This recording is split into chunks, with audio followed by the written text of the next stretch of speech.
নমস্কাৰ এই মুহূৰ্তত জনাইছো অসমৰ প্ৰত্যেকগৰাকী জনসাধাৰণৰ বাবে কেইবাটাও গুৰুত্বপূৰ্ণ খবৰ। আজি হৈছে 23 মে।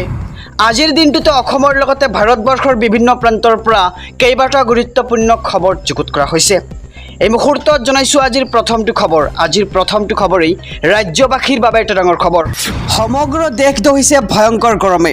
কেইবাখনো ৰাজ্যলৈ হিট ৱেভৰ সতৰ্কতা জাৰি কৰা হৈছে আৰু আগন্তুক এসপ্তাহৰ বাবে জাৰি হিট ৱেভৰ এলাৰ্ট।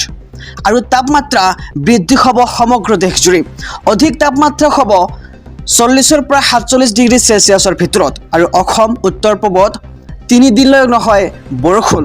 আৰু গুৱাহাটী মহানগৰীত পুৱাৰ তাপমাত্ৰা আজি আছিল 33 ডিগ্ৰী চেলচিয়াছ। আৰু তেজপুৰ বঙাইগাঁও আদি চহৰত পুৱাৰ তাপমাত্ৰা 30 ডিগ্ৰী চেলচিয়াছ পৰ্যন্ত দেখিবলৈ পোৱা গৈছে। আৰু গৰমৰ সময়ত সতৰ্কতা বজাই ৰখাৰ আহ্বান এতিয়া কেন্দ্ৰীয় বতৰ বিজ্ঞান কেন্দ্ৰৰ। আৰু উৰিষ্যা, পশ্চিমবংগ, ঝাৰখণ্ড, মহাৰাষ্ট্ৰ, কৰ্ণাটক, অন্ধ্ৰপ্ৰদেশ, পুডুচেৰী, তেলেংগানা, ছত্তীশগড়, ঝাৰখণ্ড আৰু তামিলনাডুত অধিক ভয়ংকৰ হ'ব এই পৰিস্থিতি। আৰু দুপৰীয়াৰ পৰা আবেলি 3 বজাৰ ভিতৰত হ'ব অধিক হিট ৱেভ। আৰু গা ঢাকি বাহিৰলৈ ওলাব, যিমান পাৰে আপুনি পানী খাওক। স্বাস্থ্য বিভাগে জাৰি কৰিছে সতৰ্কতাবাণী। আৰু সুৰা, চাহ, কফি, বৃহৎ পৰিমাণৰ চেনি থকা কাৰ্বনেট পানীয় পৰিহাৰ ব্যৱহাৰ কৰিবলৈ পৰামৰ্শ জনাইছে। আৰু শৰীৰৰ অতিৰিক্ত পানী হ্ৰাস হ'ব পাৰে বা পেটত বিষ হ'ব পাৰে আপোনাৰ। আৰু 3 দিনলৈ বৰষুণ নহয়, ভয়ংকৰ হিট ৱেভ এতিয়া এলাৰ্ট সমগ্ৰ ৰাজ্যত। সতৰ্কতা জাৰি IMD আৰু আঞ্চলিক বতৰ বিজ্ঞান কেন্দ্ৰৰ ফালৰ পৰা। আৰু সমগ্ৰ দেশ দহিছে এতিয়া ভয়ংকৰ গৰমে। ড্ৰাইভিং লাইচেন্সক লৈ আহি গ'ল এক নতুন নিয়ম। কোটি কোটি যান বাহনৰ চালক লৈ ডাঙৰ খবৰ। আগন্তুক 1 জুনৰ পৰা ড্ৰাইভিং লাইচেন্সৰ ক্ষেত্ৰত আহি আছে নতুন নিয়ম। ড্ৰাইভিং লাইচেন্সৰ ক্ষেত্ৰত নতুন নিয়ম ঘোষণা পথ পৰিবহণ আৰু ঘাইপথ মন্ত্ৰালয়ৰ। এতিয়াৰে পৰা RTOত দিব নালাগে ড্ৰাইভিং টেষ্ট। 1 জুনৰ পৰা চৰকাৰী RTOৰ পৰিৱৰ্তে ব্যক্তিগত ড্ৰাইভিং প্ৰশিক্ষণ কেন্দ্ৰত দিব পাৰিব ড্ৰাইভিং টেষ্ট। আৰু ব্যক্তিগত ড্ৰাইভিং প্ৰশিক্ষণ কেন্দ্ৰই অনুষ্ঠিত কৰিব অনুজ্ঞাপত্ৰৰ যোগ্যতাৰ বাবে পৰীক্ষা। আমি খবৰটো জনাম যে কি পৰিৱৰ্তন আহিব অহা 1 জুনৰ পৰা ড্ৰাইভিং লাইচেন্সৰ ওপৰত। পৰীক্ষাত উত্তীৰ্ণসকলে লাভ কৰিব ড্ৰাইভিং চাৰ্টিফিকেট। লগতে ড্ৰাইভিং চাৰ্টিফিকেট লাভ কৰাৰ পিছতেই আপুনি যোগ্য হ'ব ড্ৰাইভিং লাইচেন্সৰ বাবে। আৰু অনলাইন অথবা অফলাইনৰ বাবে https://পৰিবহণ.gov.in-ত কৰিব পাৰিব আপুনি আবেদন। আৰু পথ পৰিবহণ আৰু ঘাইপথ মন্ত্ৰালয়ে ঘোষণা কৰিছে অনুজ্ঞাপত্ৰ সম্পৰ্কীয় মাচুল আৰু চাৰ্জ। আৰু লাৰ্ণাৰ্ছ আৰু লাইচেন্সৰ প্ৰদানৰ মাচুল হৈছে 150 টকা। লগতে লাৰ্ণাৰ্ছ আৰু লাইচেন্সৰ পৰীক্ষাৰ মাচুল হৈছে 50 টকা। আৰু ইয়াৰ লগতে ড্ৰাইভিং টেষ্টৰ পৰীক্ষাৰ মাচুল হৈছে 300 টকা। ড্ৰাইভিং লাইচেন্স প্ৰদানৰ মাচুল হৈছে 200 টকা। লগতে ড্ৰাইভিং লাইচেন্সৰ ঠিকনা বা অন্যান্য বিৱৰণ সলনিৰ মাচুল হৈছে 200 টকা। আৰু ড্ৰাইভিং লাইচেন্স নৱীকৰণৰ মাচুল হৈছে মাত্ৰ 300 টকা। আৰু প্ৰতি বছৰে নৱীকৰণৰ বাবে ভৰিব লাগিব অতিৰিক্ত 1000 টকাৰ মাচুল আপুনি।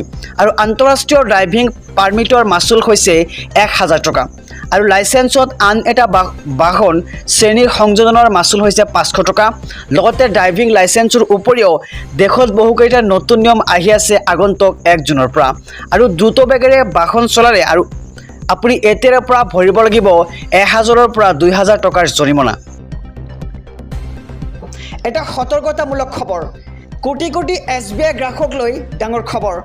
SBIৰ নামত SMS আহিলে আপুনি এতিয়াৰ পৰা সাৱধান হৈ যাওক।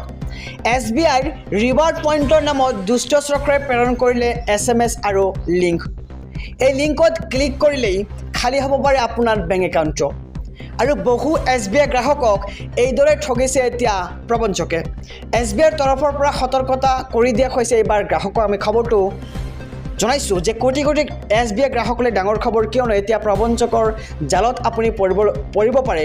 যদি আপোনাৰ ফোনত এনেধৰণৰ SMS বা ফোন কল আহে তেন্তে আপুনি এই SMS বা ফোন কলৰ কোনো উত্তৰ নিদিব।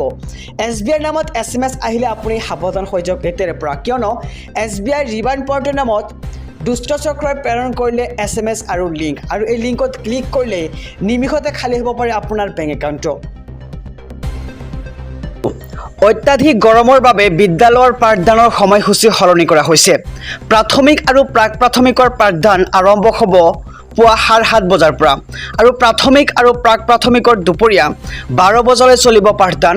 মধ্য ইংৰাজী বিদ্যালয়ৰ পাঠদান পুৱা 7:30 পৰা দুপৰীয়া 12:30 চলিব আৰু উচ্চ আৰু উচ্চতৰ মাধ্যমিকৰ পাঠদান হ'ব পুৱা 7:30 বজাৰ পৰা দুপৰীয়া 1 বজালৈ। লগতে গুৱাহাটীৰ বিদ্যালয়সমূহলৈও এই নিৰ্দেশনা জাৰি কৰা হৈছে। দিনত 3 বাৰকৈ শিক্ষাৰ্থীক যোগান ধৰিব লাগিব খোৱা পানী আৰু প্ৰাতঃসভা লগতে প্ৰাৰ্থনা শ্ৰেণীকোঠাৰ ভিতৰত অথবা বাৰাণ্ডাত কৰাৰ নিৰ্দেশনা দিয়া হৈছে।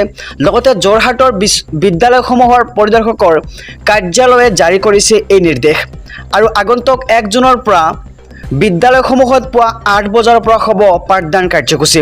প্ৰাথমিক বিদ্যালয়সমূহত পাঠদানৰ সময় পুৱা 8 বজাৰ পৰা 12:30 লগতে মধ্য ইংৰাজী বিদ্যালয়সমূহত পুৱা 8 বজাৰ পৰা 1 বজালৈ হ'ব পাঠদান আৰু উচ্চতৰ মাধ্যমিক বিদ্যালয়ত পাঠদানৰ সময় 8 বজাৰ পৰা 1:30 চলিব আৰু চৰকাৰী বেচৰকাৰী সকলো বিদ্যালয়তে প্ৰযোজ্য হ'ব এই নিৰ্দেশনা।